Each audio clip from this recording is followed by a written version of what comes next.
জানি না, আমি চাই বা না চাই আমার নাচের ওপর কিছু নির্ভর করে না। মানুষ আজকে সোশ্যাল মিডিয়া থেকে শুরু করে সর্বোচ্চ আলোচনায় চলে আসছে 2008-এর সময় 2025।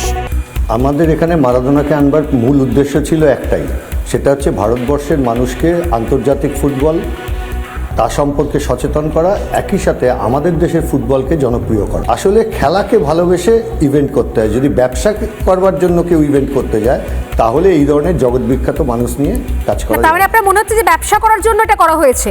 একটা প্রাইভেট সংস্থা পুরোটা করেছিল, সরকার করলো, এবং আপনি যেটা ইঙ্গিত করলেন খুব সিগনিফিকেন্ট শ্রমিকবাবু, আপনার মনে হচ্ছে শুধুমাত্র ব্যবসা চলেছে, কোনো দুর্নীতির গন্ধ পাচ্ছেন?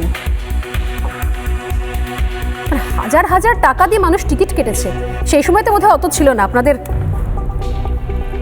প্লিজ শ্রমিকবাবু। আছে কি না আছে, হ্যাঁ বলুন। দুর্নীতি আছে কি না আছে সে তো পরে বোঝা যাবে। অবশ্য বোঝা যাবে কি করে, যদি সরকারি দুর্নীতির মধ্যে যুক্ত থাকে তো পুলিশ তো আর তাদেরকে খুঁজে বার করবে না। কিন্তু মূল কথাটা হচ্ছে এই মানুষটা একটা কথা বললে গোটা পৃথিবীর জুড়ে তা ছড়িয়ে পড়ে। ঠিক। আজকে যদি এই মানুষটা কলকাতার ইভেন্ট সম্পর্কে একটা নেতিবাচক মন্তব্য করেন, ঠিক ঠিক ঠিক, লিওনেল মেসির মতো একটা ব্যক্তিত্ব, তাহলে কলকাতা শহর এবং বাংলা সম্পর্কে পৃথিবী জুড়ে মানুষের কি ধারণা হবে? একবারও ভাবলেন না এরা? মন্ত্রী চলে গেলেন সেখানে সেলফি তুলতে, এটা কোনো কথা? এইভাবে কখনো চলে না।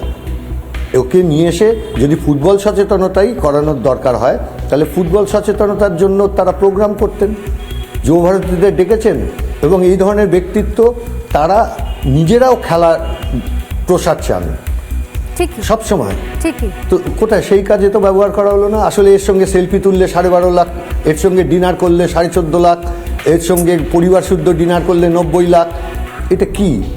এর সঙ্গে খেলাধুলার কোনো সম্পর্ক আছে? এ জুয়ার আসর নাকি?